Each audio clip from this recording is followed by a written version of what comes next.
אליו, כן. למה ילדים לא אוהבים נוגה? למה? כי זו מטלה. גם, וגם כי זה לא באמת מעניין אותם. אני ישבתי פעם עם בחור שהיה אז בכיתה ט', ואמרתי לו, תומר, איזה כיף, היום נלמד את ההבדל בין שווה נע לשווה נח, ואפילו נכיר את השווה המרחף. זה כל כך מעניין. ואז הוא הסתכל עליי בחמלה ואמר לי, את מי? והבנתי. אני אוהבת את השפה שלהם. הבנתי, הם מסבירים מאוד ברור. וזה לא רק בלשון, כמו שאת אומרת, זה גם המון מונחים במתמטיקה שלא משתמשים בהם אף פעם בחיים. נכון. אבל מצד שני, יש גם המון דברים שיכולים להיות מעניינים. היסטוריה, זה ההיסטוריה שלנו, על מה גדלנו, תנ"ך, ספרות, אנגלית.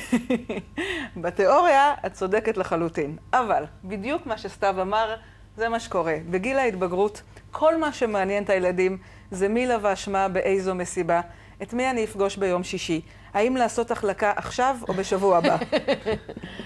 את יודעת איך הבנות שלי מתכוננות לקומזיץ? הן דופקות פן. וגם הבנים. זה מאוד מתאים, תגידי להם שהלחות שומרת על הפן. בדיוק. ואני רואה, אני פשוט לא יאומן. עכשיו, מה שקורה שבדיוק בגילאים האלה, שהם עסוקים בדברים מסוימים, אנחנו רוצים שהם ילמדו דברים אחרים. כן. והחיבור הזה קשה. חוץ מזה, בתוך המשפחה, כשההורים אומרים, אם לא תלמד, אז אוי ואבוי, ובעצם יש איזה פחד, שאם אני לא אצליח, אמא ואבא לא יאהבו אותי, כן. אז יותר קל לא להצליח מאשר כן.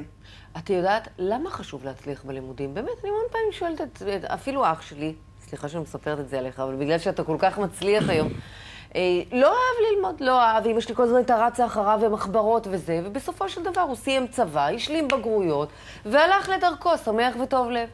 אז למה זה חשוב כל כך בגילאים האלה? כי אתה בעצם, בדיוק מה שלמדנו, אתה מפתח כלים ואתה מחזק את השרירים שלך. אתה מקבל תרמיל כלים להצלחה בכל מה שתרצה אחר כך לעשות. זה כל העניין. תרמיל כלים להצלחה זה משהו שבני 10 אוהבים לשמוע? לא, אני לא אומרת להם את זה. מה את אומרת להם? אני אומרת, תשמעי, מי הכי חתיך בשכבה? ז'אק, את רוצה שהוא יזמין אותך לרקוד? איך פתאום הוא יזמין אותך לרקוד? מה, כי תוציאי 100 במתמטיקה? תוציאי 100 במתמטיקה, הוא פתאום ישים לב אלייך, ואת גם יפה וגם חכמה. זה מעניין. כי ז'אק הזה הוא חזק בציונים. אבל בואי נראה רגע קטע מתוך הבית ספר. מתוך הבית ספר. בואו נראה רגע את הבית ספר שהקימה נוגה. מועדון. היא אם חד-הורית שגרה עם ביתה בהרצליה בבית פרטי של 3 קומות. זה הסלון של משפחת שגב. נוגה מנהלת בתוך הבית מרכז למידה לשיעורים פרטיים. הבית הזה הוא לא סטנדרטי בשום מובן. הצלחתי להבין את זה בזמן האחרון. יחד עם זאת, בעיניי, זה הבית שלי. בנוסף לניהול מרכז הלמידה, נוגה היא גם יועצת עסקית המתמחה בשיקום עסקים קטנים.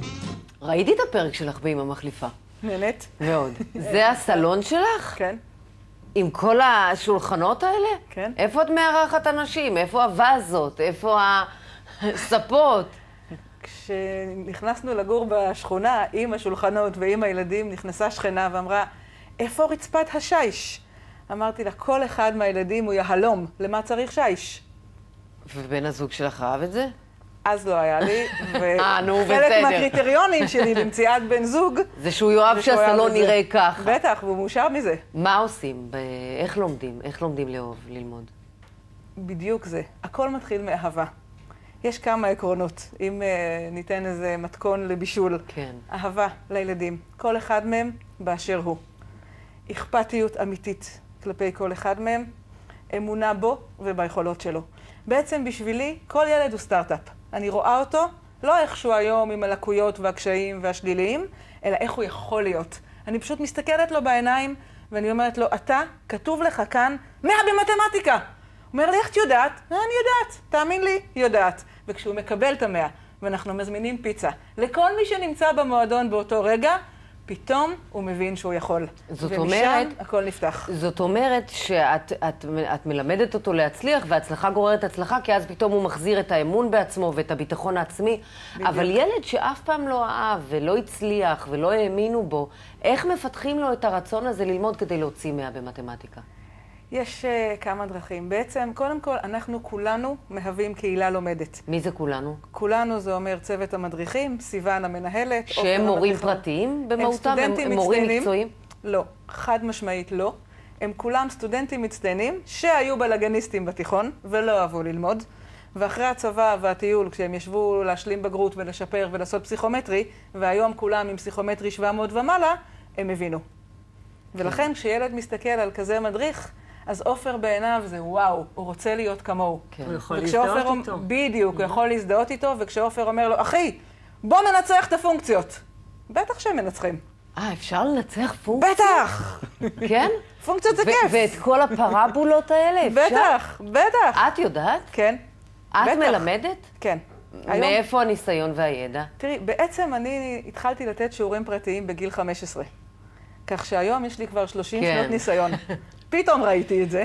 אז למה ללכת לבית ספר כזה שיושבים בו המון ילדים ביחד בסלון ביתך, ולא למורה פרטי אחד על אחד? אנחנו מועדון למידה, דגש על המילה מועדון. ביום שישי הם הולכים למועדון לרקוד, אלינו הם באים למועדון ללמוד. וזה כיף ללמוד וכיף להצליח. מה שגילינו עם השנים, שהם מאוד נהנים לראות אחד את השני, זה הפך להיות מפגש חברתי. המדריכים והילדים מדברים באותה שפה, מקשיבים לאותה מוזיקה. ואז ראינו שהם מתלבשים אחרת. הם לא מתלבשים כמו בבוקר לבית ספר, אלא כמו שהם יוצאים בערב. כן. זאת אומרת, אתה פתאום לא מרגיש מסכן ואומלל, תקוע עם המורה הפרטי באיזה חדרון חשוך, אלא אתה במועדון למידה, שהוא קול, הוא מגניב. לבוא לסמארט זה מגניב, כן, זה משהו אחר. אז בואי רגע נתאר את התהליך הזה. נכנס ילד שעד אותו רגע הוא בכיתה ט' או י', עד אותו רגע הוא לא הצליח בלימודים, ויושב מול עופר או מורה פרטי אחר, ומה קורה? איך הם מתחילים ללמוד? איך הם מתחילים לקלוט? איך הוא גורם לו אחר כך ללכת הביתה ולעשות שיעורי בית? אנחנו מזמינים את הילדים קודם כל לתרגל אצלנו, כי רובם לא עושים שיעורי בית בבית. כן. אבל התהליך מתחיל מזה שילד מדבר עם סיוון, שהיא המנהלת בפועל, או איתי, ואז אנחנו אומרים לו, מה החלום שלך? מה הכי חשוב בעיניך בחיים? ואז הוא להיות אומר, שחקן כדורגל. להיות שחקן כדורגל, מצוין. ועכשיו, אתה משחק בנבחרת, ואתה נותן רעיון לעיתונאים. אתה חייב לדבר אנגלית, ואתה חייב לחשב איזה משכורת אתה רוצה לקבל. ואם יורידו לך 20% מס, כמה יישאר? תשאלי את קובי פרץ, כן. מהחלום, מהמטרה, מהמשמעות, אנחנו מחברים אותו למה שצריך לעשות בשביל זה עכשיו. כן, אבל זה עוזר? החלום הזה נשאר לו בראש כשהוא יושב מול הפונקציה הבלתי אפשרית הזאת? ובצעדים קטנים של הצלחה. עוד קצת ועוד קצת. אתן לך דוגמה מאוד פשוטה. כשאני מלמדת לוגריתמים, אז בהתחלה לוגיים זה סימן חדש, זה לא קשור לכלום. ואז אני אומרת, רגע, אתה זוכר שהיינו קטנים, עשינו שורש? הנה, נגיד שורש 4 זה 2, בטח שאתה יודע, נכון? אחר כך העלינו בחזקה, 2 בריבוע זה 4. עכשיו, לזה השלישי בחבורה, זה שתמיד בא איתם למסיבה, קוראים לו לוג. למה מורה בבית ספר לא עושה ככה? הרי אם מורה אולי הייתה מלמדת עם הכלים האלה, ילדים לא היו צריכים להגיע אחרי הצהריים לשיעורים פרטיים. נכון, אבל בתי הספר הם מערכות אחרות, הם מערכות גדולות. מורה צריכה להתמודד עם 30-40 ילדים בכיתה, ללמד הרבה מאוד מקצועות. הילדים קמים מוקדם בבוקר, כולם באותו רגע לומדים את אותו מקצוע. לא פשוט. כן. בעצם הסמארט סנטר מהווה השלמה למערכת החינוך, למה שההורים נותנים בבית, אנחנו בדיוק מצטרפים לשם. אבל מה שעצוב הוא שלא הרבה, שיש רבים שאין להם כסף אחרי הצהריים להשלמות האלה, זה העניין. אנחנו נותנים מלגות ככל שאנחנו יכולים. כן. והעלות אצלנו היא מחצית משיעור פרטי, כשהתמורה היא פי 4.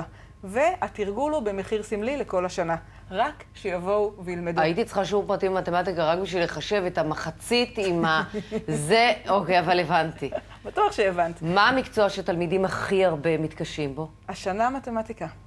כן? ובעיניי... זה כל שנה משהו אחר? כן, יש להיטים בעניין הזה. יש שנים שהלשון נהיה קשה, לפעמים הייתה אנגלית, השנה חד משמעית מתמטיקה, ובעיניי זה המקצוע הכי קל, כי זה כל כך ברור וחד משמעי. זה כל כך פשוט מתמטיקה. כן, זה כיף. ואפשר להראות איך הגיאומטריה מתחברת, איך הכל מתקשר. לי הייתה מורה פרטית, וביחידה הרביעית שלי קיבלתי 34 מתוך 100, והבנתי שמה? שאני לא יודעת מתמטיקה. לא ידעת אז, אבל אם תרצי לדעת, בטח שתדעי. הנה לא ידעתי, הנה אני יודע. כן, אבל כששתי מכוניות יוצאות מנקודה A לנקודה B, ואחת עוברת בדרך ועוצרת בפיצוצייה, והשני לא ראה אותו, כן ראה אותו, זה מסובך. לא, אבל בפיצוצייה יש מישהו שמחכה לי. אני רוצה להגיע מהר, אז מתי לצאת? לא יודעת, אין לי מושג ואף פעם לא ידעתי. אתה חושב שאם היו מלמדים אותך אחרת, סתיו, היית אוהב ללמוד? או שזה... תראי, בגיל ההוא פשוט לא אוהבים וזהו? קודם כל, אני באמת חושב שיש הרבה בעיות בגיל הזה ללמוד, בגלל כל ההורמונים שמשתוללים, וזה לא מעניין אף אחד. זה יותר מעניין אם יש יום טוב לים, או או משהו בסגנון הזה. אבל אני כן חושב שאם באמת יש אהבה למשהו, אפשר ללמוד אותו. כן. ככה כן. זה. אז יכול להיות שאולי הורה לילד בבית יכול לעשות את אותה עבודה.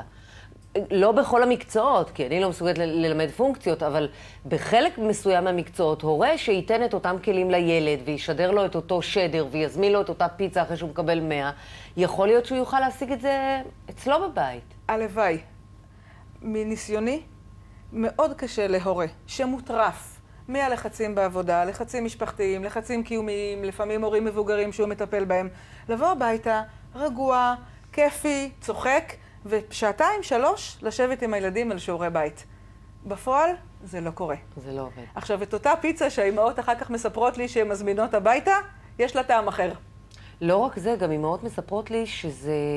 הילד מעצבן אותם. נכון. כשאין לו חשק לשבת, כשהוא מאבד את הריכוז כי יש לו טלפון, צלצול בטלפון הנייד שלו, או שהוא ראה משהו בטלוויזיה, הם לא מצליחות להישאר רגועות. נכון, כי הילדים היום לומדים אחרת מאיתנו. הם רב-תחומיים, הם במחשב, הם בפלאפון, הם מסתכלים בטלוויזיה, חבר נכנס, חברה יוצאת, והם גם לומדים תוך כדי. כן. אותנו כהורים זה משגע. עכשיו, כשאני יושבת עם הבת שלי עם קורל על כלכלה, כי התואר הראשון שלי בכלכלה, אני אוהבת את זה. אומרת לה, קורל, קומת התמורה, אחלה נושא. את רוצה שאני אסביר לך לעומק? לא. נורא פשוט. תגידי, איך זה להיות באמא מחליפה? כיף, נהדר. בשבת האחרונה ביקרתי את המשפחה המקסימה שלי מנתיבות. נשארת איתם בקשר? כן, כן. אחרי מה שהם עשו לך? מה עשו לי? רק רגע, דברים טובים. בואי נראה קטע מתוך זה, הנה. מקסימים. שלום לכולם. אני עמומה. אהלן. טוב, יאללה, חברים, בוא נראה איפה כל אחד... את רוצה שאני אכרח לשתות משהו? לא, אני עדיין המומה. את עמומה. חשבתי שכולם הילדים שלה, איך כולם הרגישו כל כך חופשי וישר נכנסו וכל אחד תפס עמדה עם התלמיד שלו וזה מדהים. זאת האמא השנייה, זאת האמא שהחלפת אותה, שהייתה המומה מהבית שאליו היא הגיעה. כך נראה סלון, בנתיבות זה נראה אחרת. נכון. אבל עכשיו הבן של הדרור והבת שלי קורל החליטו שביחד, שבוע, זה האופטימלי. כן? עוד בסוף תהיה חתונה. יכול להיות, הלוואי. משפחה מדהימה בנתיבות. תודה רבה לך, נוגה סייף. תודה לכם. בואו נצא להפסקת פרסומות נוספת, ונחזור עם סתיו זילברשטיין, שילמד אותנו איך אפשר למתג ולקדם את מי שרוצה באינטרנט. עוד מעט.